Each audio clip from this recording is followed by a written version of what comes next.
Hello, 50 plus and fabulous. Happy Money Yeah. Monday. Yeah, happy Money Monday to the 50 plus and fabulous group. I was just saying how it's such a terrific group. They're very engaging.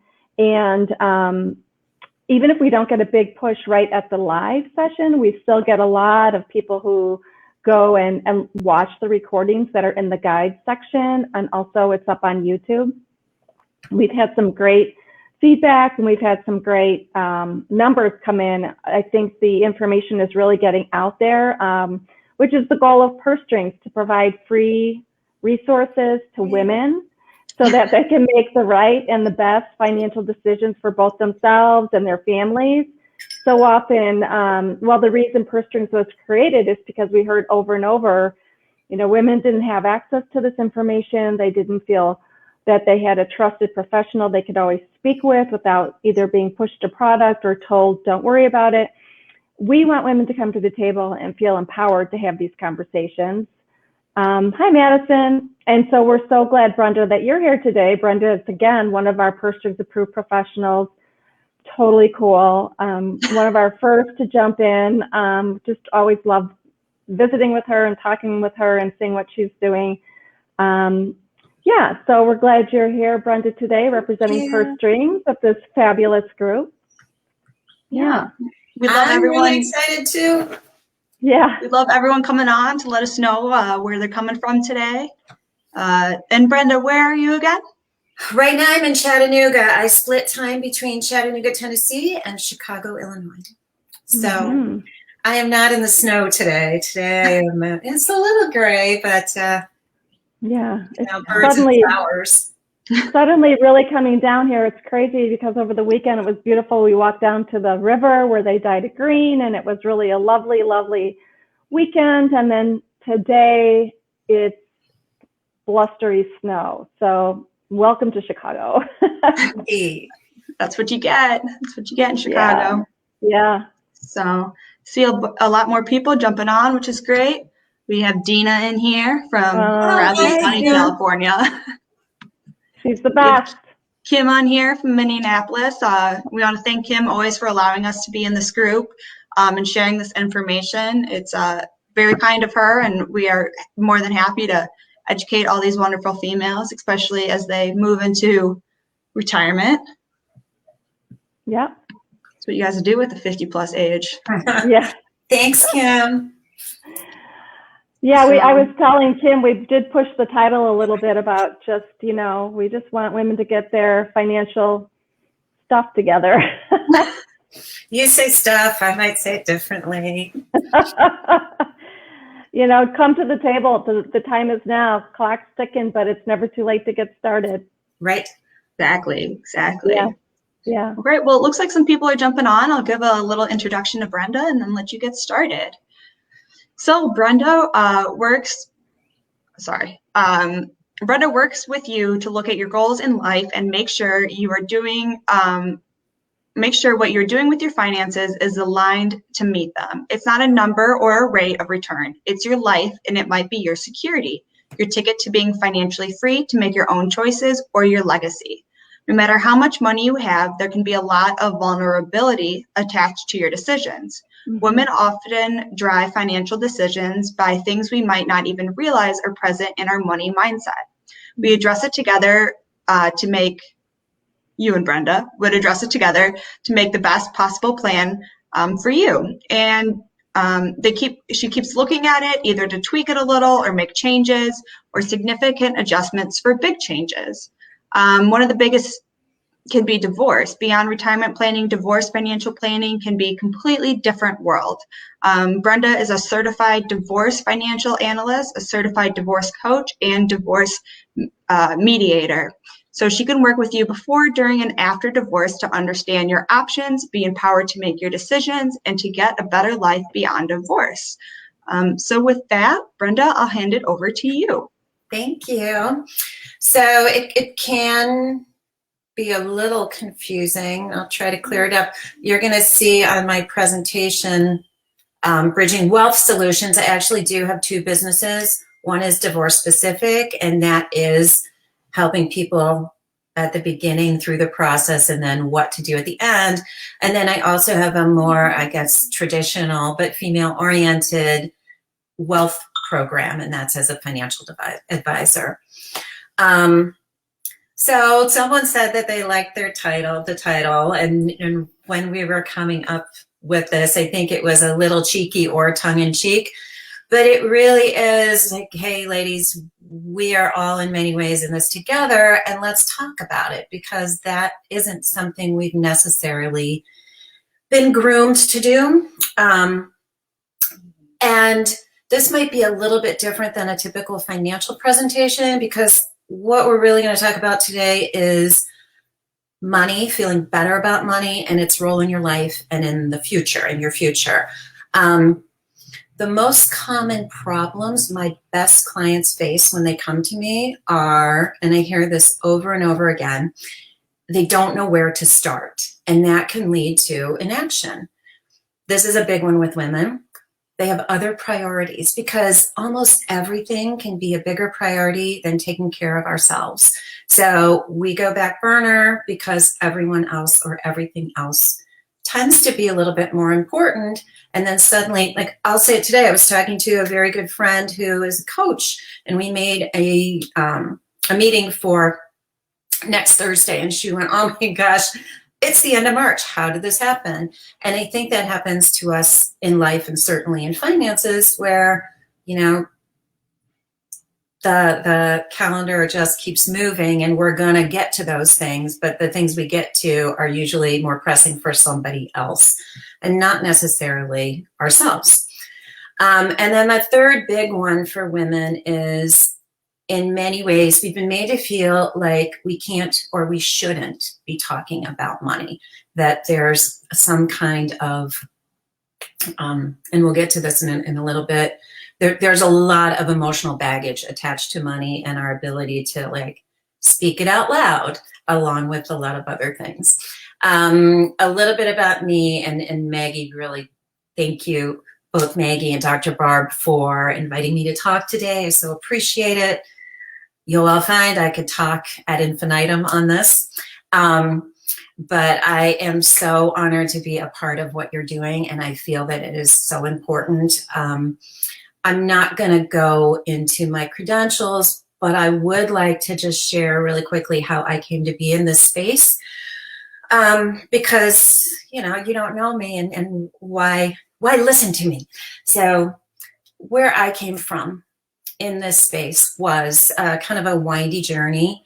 My history is in marketing, advertising, and I was a small business owner. I had my own consulting firm.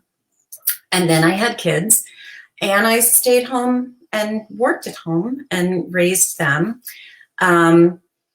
And while I was doing that, I got my master's degree in special education and worked with that, doing gifted classes, did a lot of volunteering, and so on and so on and so on. Probably not a story unfamiliar to a lot of you. Then I became a yoga instructor. My kids were getting bigger. They didn't need me as much. And then my husband, who was the primary breadwinner, lost his job and kind of took a seat in a recliner and took a break. And I looked around and said, yoga is not going to put my yoga instruction. And this was probably a mistake, because it was maybe not as well thought out of as it should have been. But I thought, I have no benefits with yoga. I need to help put them through college. Like, the weight is more on me now for our family to provide. So I became certified as a financial advisor. And about a year and a half later, my then husband decided he wanted to take a different path. He was still not working, but ultimately we ended up getting divorced. Therein comes the divorce part of my business, where ours was one of those you hear about that cost way too much, it took way too long, and the end result is that we don't have a very good relationship. And going through that and after it, it became really evident to me that there are better ways. And I also wanted to become a student of that and help, in addition to finances, women and families come through the divorce process with less damage. So that's kind of where I'm coming to this practice from and what I build a lot of my work on. So there are three main things that in order to have a positive experience with our money, I believe we need to address. They're really common problems, but they're also problems that financial advisors tend not to address, tend not to talk about. Money can bring up a lot of shame and vulnerability. There's this thought that we should know better. And I can't tell you, almost to a person, women I talk to will say, I should know this. Why don't I know this? Well, we don't know it because we weren't cultured to learn it. We don't speak about it, and we weren't taught it. You know, did we come up through our educational system, whatever that was, learning about how to deal with money, talk about money, have these tough conversations? No. So we tend to feel a lot of shame around that, and we don't want to feel stupid, so we don't talk about it, or we do feel stupid about it. It makes it super uncomfortable. We talked about priorities already. You know, our lives are all busy. Other things take precedence, and we don't know where to start. And then one thing that I find I hear more and more is a trust issue, that a lot of us have had bad money experiences or bad advisor experiences. And that is one of the brilliant things that Purse Strings does, is help professionals cater to women's needs and see things from a women's point of view and really start having a different conversation. And that hopefully goes a long way to both building trust, empowering us, and putting those bad money experiences in the past. Let's see, moving along. So what are we going to talk about today after that big preamble? The big things I think that need to be addressed, top line at the beginning of wrapping your head around money, is to prioritize, to plan, and protect. So prioritizing is to match your life now and what you want it to be, putting a plan in place that tracks back to those goals, and then thinking through, and this is really important and a step that often is missed, what might derail that plan. In my case, derailing happened from, first, my husband losing his job, and second, a divorce. We all have our stories, and we all have unexpected things happen to us. So in protecting, we're looking out for, you know, if that worst case scenario does happen, how do I make sure I can still breathe, that I'm still going to be okay, no matter what life is going to throw at me? Not saying it's going to be easy, but that we're going to be okay. And through all of this, and I'm sure you know a lot of this, if we don't know the facts and stats behind it, that we know it in our gut, women face entirely different planning criteria than men. And most of the planning processes are not based on addressing them. I had a client come to me a few years ago. She was really concerned about longevity. She only had one child who lived out of the country. She was happily married. She had a lot of longevity in her family on both sides. She was in her early 60s. Her husband was 20 years older. And her husband and his, emphasis on his, financial advisor had worked out that there was plenty of money in their reserves and their savings to last her husband's life expectancy. So hers wasn't addressed in the planning. She was both 20 years younger and had more longevity and was likely to be in a position where she would need to take care of herself, but her needs weren't being looked at in the planning process. So she was, in a way, facing a bundle of these challenges that women face. You see the little purse with the dollar sign. We still earn less money, so right around 80 cents on a dollar. Work-wise, we have less time to work and accumulate our savings. I don't see a question and answer, but I'm going to throw it out there and then I'm going to answer it. So the average time a woman is out of the workforce, someone who works, get a number in your head. And the stats vary a little bit year to year, but the average time that a woman is out of the workforce is between 11 and 13 years over her entire career. The average time that a man is out of the workforce is 11 months. So we're working less, we're making less, we live longer, and we are still needing to save for the same or more because we're more likely to need long-term care, which is the last one. We're still likely to need more money in retirement or financial independence or whatever label we want to give it. So these are unique challenges and kind of tough things that we need to face and balance as we move towards whatever retirement. There's a tendency, I'll side note, there's a tendency to try to get away from using retirement, but it seems to be the word that most people understand and can really picture. So I'm going to continue using that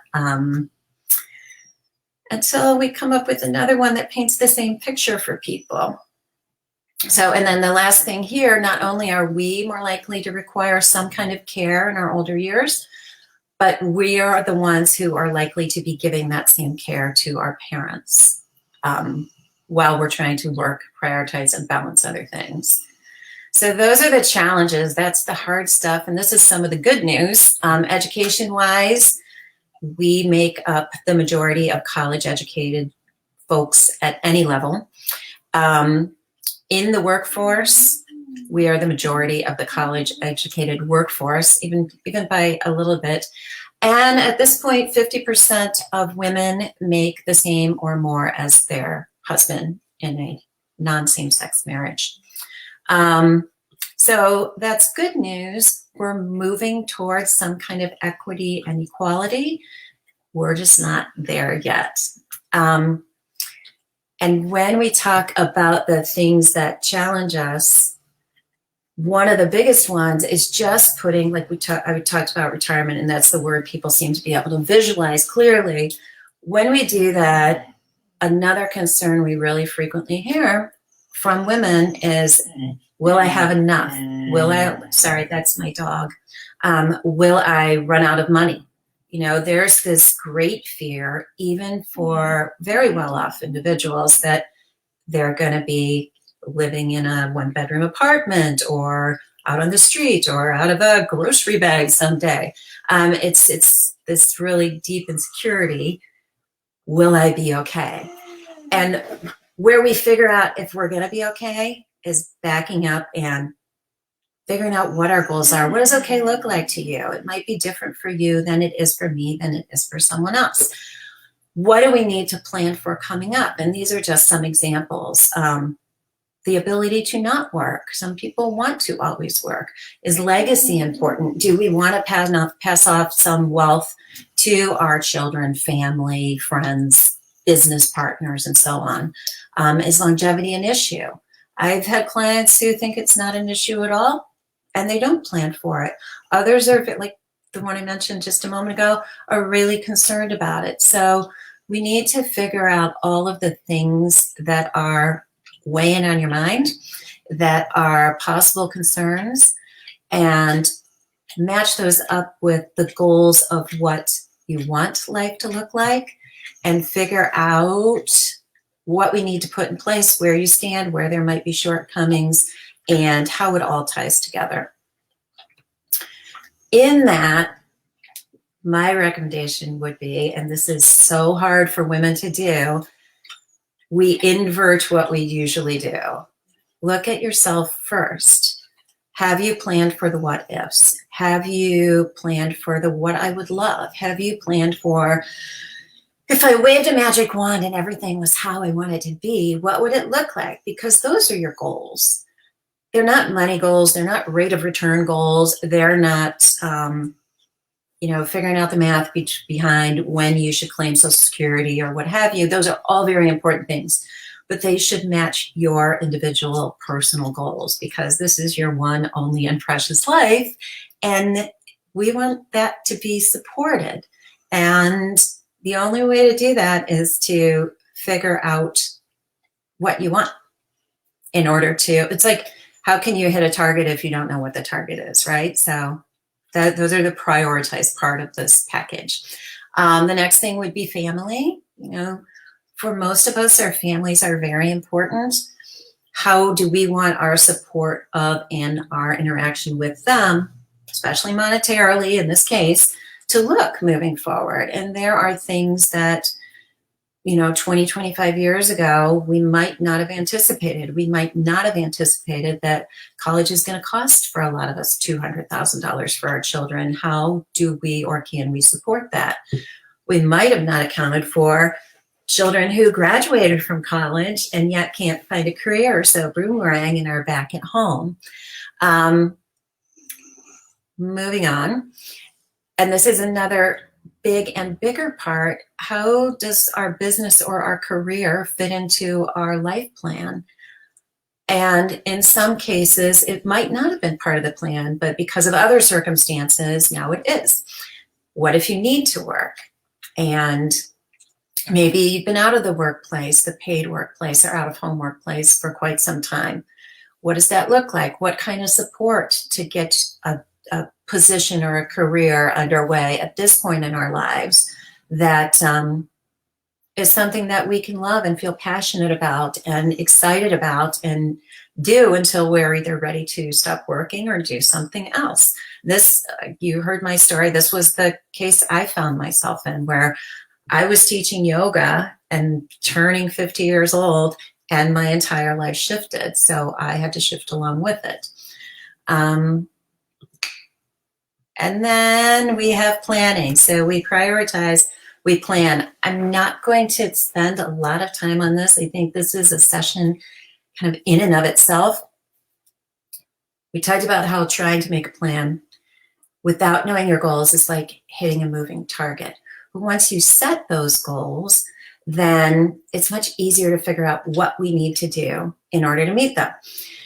This is a concept you may or may not have heard of. I'm just going to throw it out there and suggest that you, in your future planning, really take this into consideration versus what we call modern portfolio theory. And this is hopefully the only like little technical moment I'm going to throw in here. Modern portfolio theory is not modern. It was started in the 1950s. And basically, that's this long-standing theory that as we get older, we become more conservative with our investments.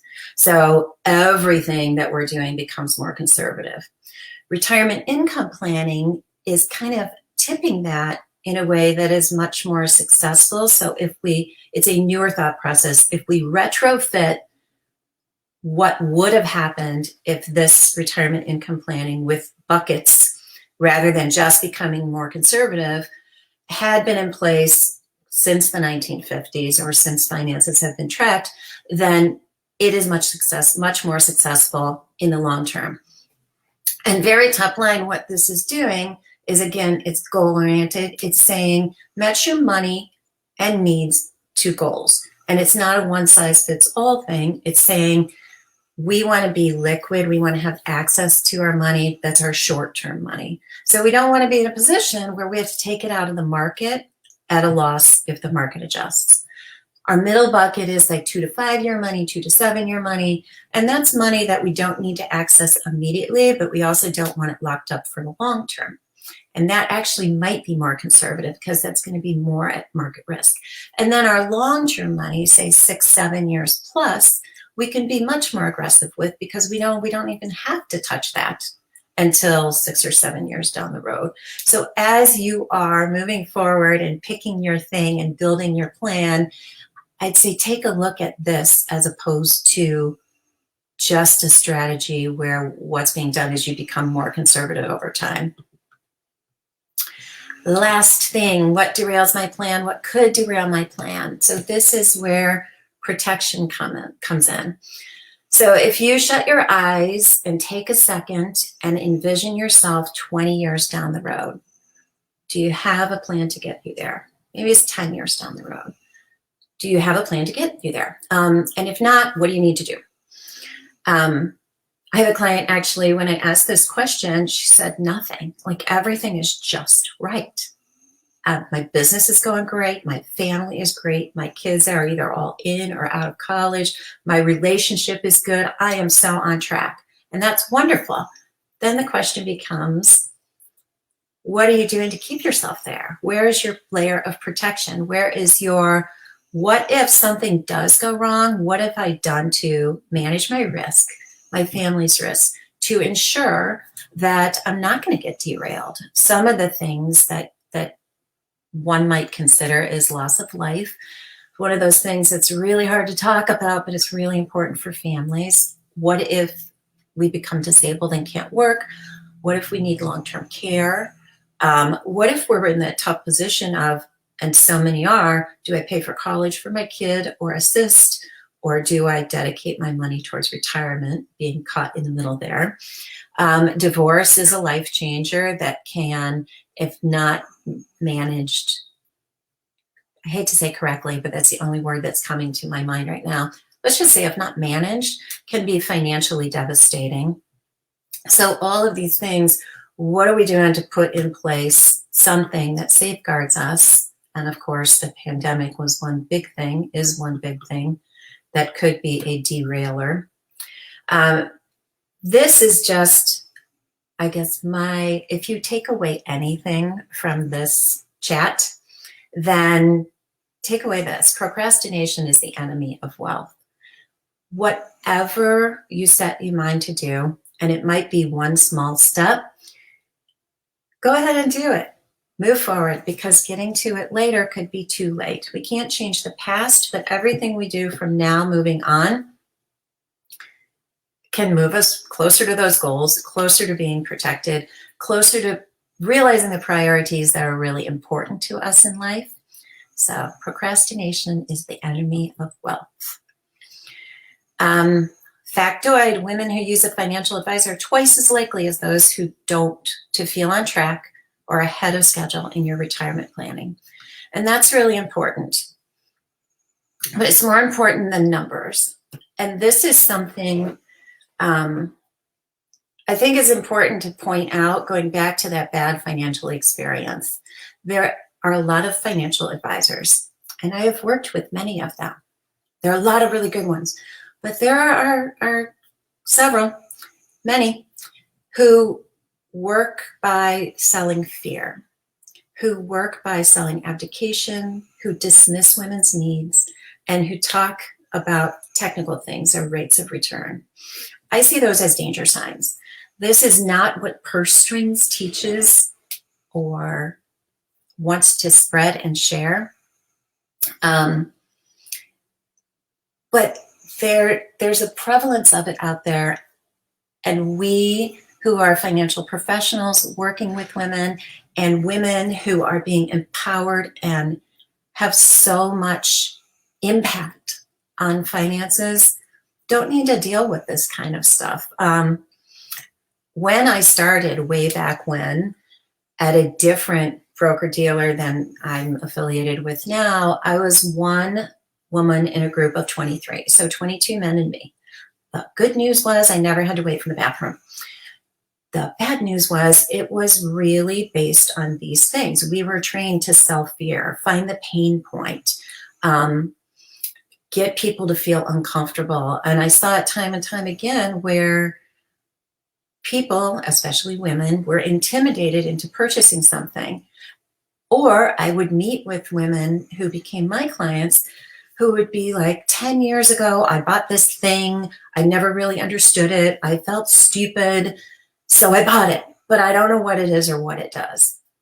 So my advice is run. If you run into an advisor who works in this place, this fashion, you don't need it. There are so many good professionals out there who will sell hope and dreams and information and empowerment.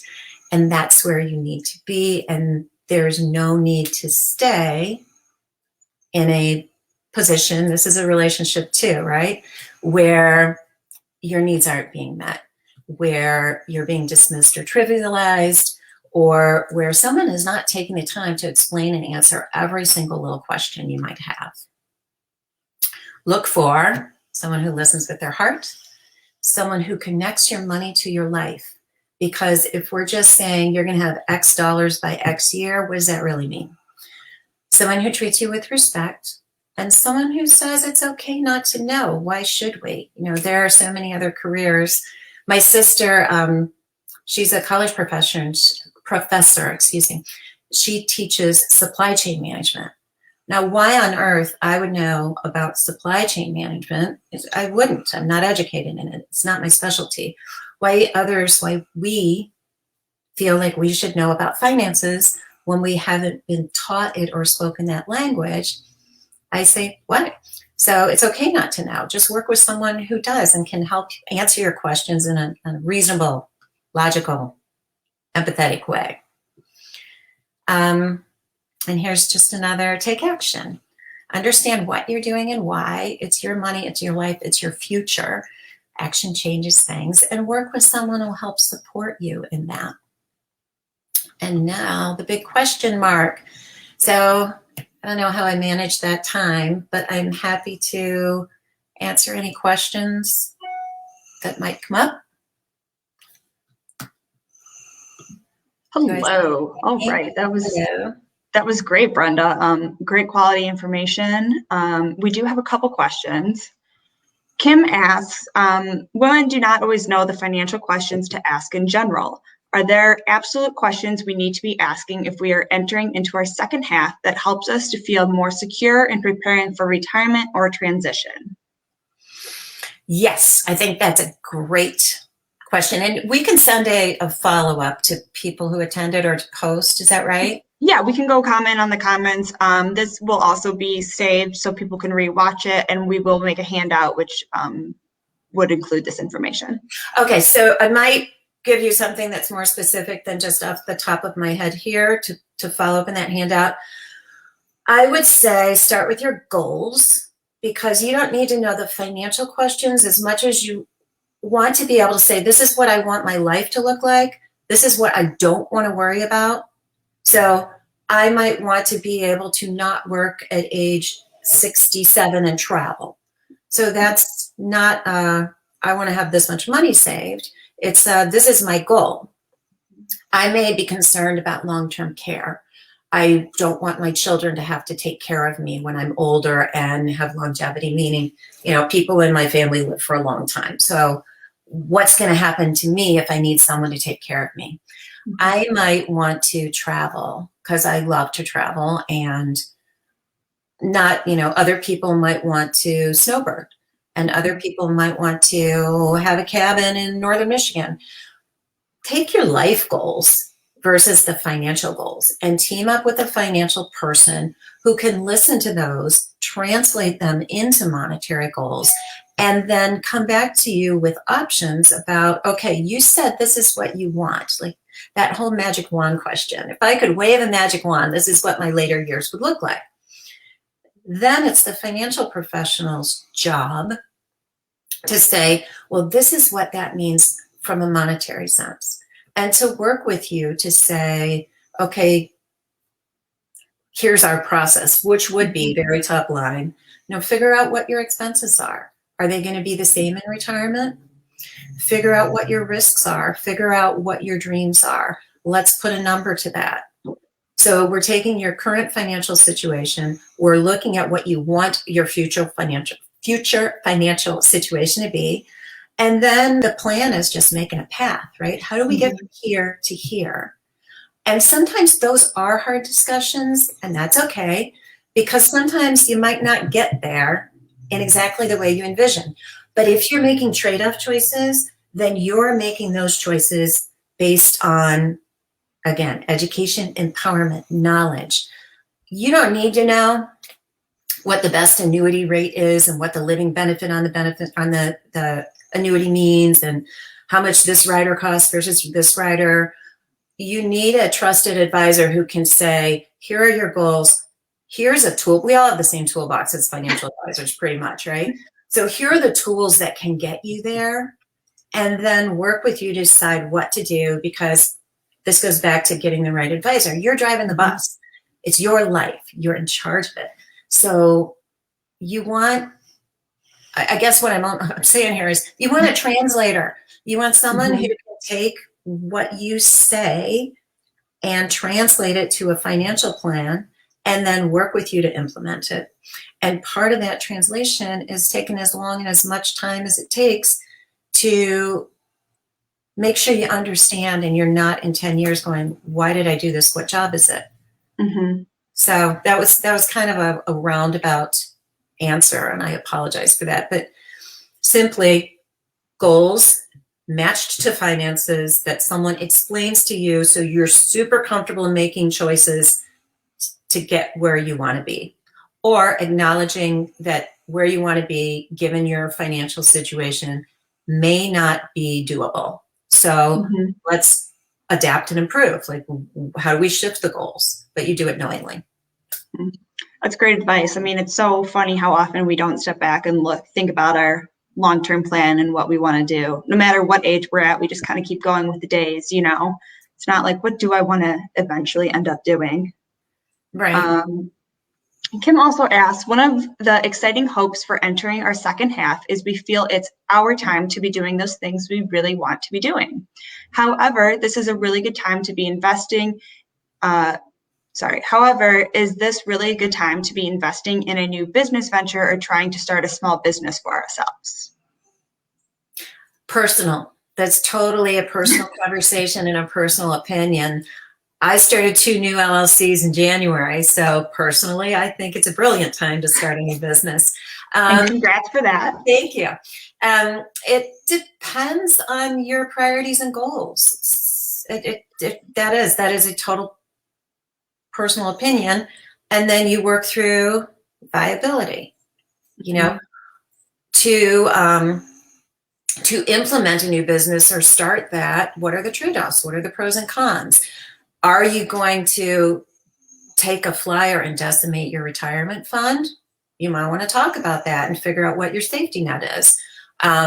Do you have enough that, yeah, it's a risk, but it's an exciting risk, and it's going to make your life like so much more fulfilling because you're finding your dreams and passions and doing what makes you excited to get up in the morning.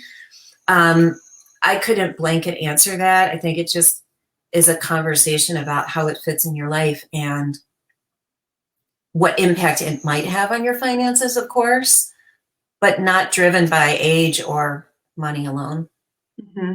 That's great. We'll see if some more questions come in. We'll bring in Dr. Barb. Wow, that was awesome, Brenda. Thank you so much. And, I do think about women at this age, 50 plus, and we're fabulous, of course. But it's really time to buckle down, right? And really make sure you do have a good hold on what your financial future is going forward. There is a statistic out there on the number of women who are still caring for their adult children because, they need help buying a car, they need help with their insurance, or they need help with this or that, and how it's really impeding on their own financial savings towards their retirement or towards the business they want to start or whatever their future goals are. And, as mothers, we always want to be the caretaker, but we can't be the safety net for everyone. We can't. Right. Now is the time that we really need to focus in on our own future and our own return on investment for what we need for our future lives. Because as we heard yesterday in a call, women can live to almost age 100. And they can have retirement for 30 plus years. So you have to think about investments and monies that are going to take care of you over the long haul and during a time where it's expensive because of health and oversight that you'll need. And I would add some reframing to that. I think that's such a good point. But if we reframe that, buying that child who's not a child, who's an adult, a car now because they need it and it would make their life easier, that same money invested could be money that you live on during those 30 years down the road, where you're not going back to those kids and saying, Mom needs help because, I got you that cheap. Whatever it is. But it is in those priorities. I have yourself. Self is the first one. It's so hard for us to do as a, and all of these are generalizations, of course, but it is generally so hard for women to go, nope, taking care of me. But in so many ways, taking care of ourselves is a gift. It's a gift to my kids if I'm financially independent for the rest of my life. If they're even, maybe they're not financially supporting me in 20 years, but they're seeing me struggle, this is not helping them either. So. Right. So, so thank you so much, Brenda. This information was fabulous. And we love empowering women this way. And really, this title was really about getting your shit together. Come to the table, figure it out. It's hard to do. But when we have experts like you, Brenda, who are warm and inviting and engaging and, come and let's have a discussion about it. Let's get a plan in place. It will feel so empowering when you leave. It does. And it really is. As long as we stay goal-based and real, then it's not always good news. It's just not. But it's going to be way better news if we deal with it now and figure out what to do now and move forward than we wait another. Remember, procrastination is the enemy of wealth. I love it. If we wait another 10 years and then go, oh shit, I didn't get my shit together, then it really does become hard to fix things. But knowing that you can have, pay for your kids' or your grandkids' college, or know that you can travel for all those years, like you could be stoked about it. I mean, it's so exciting. Like, it's not always bad news. It's like, I got to do what I always wanted to do because I couldn't travel due to X, Y, and Z, you know? So it can be really exciting. And it feels good. It's the women who have taken care of this process or are, wrestling with it and winning, feel lighter. It's a better way to go through the world than I got to do this. Yeah. And it's something your future self will love you for. So take care of you. So I think that wraps up this fabulous session. Yeah. We'll be here again next Monday at 1:30 for another fun Money Monday. But Brenda, we really appreciate you coming on today. You could reach Brenda at brenda@bridging.com. And so they could reach out to you and you could help them make their amazing financial plan for the future. Yes. And we'll have a handout tomorrow that people can download and get all the tips from this call. Also, we'll have this posted under the guide section and on YouTube if you want any of your friends to check it out. So thank you again, Brenda, and we'll see you guys all next week. Thank you both so much. Thank you all. 15 fabulous women. Have a great afternoon.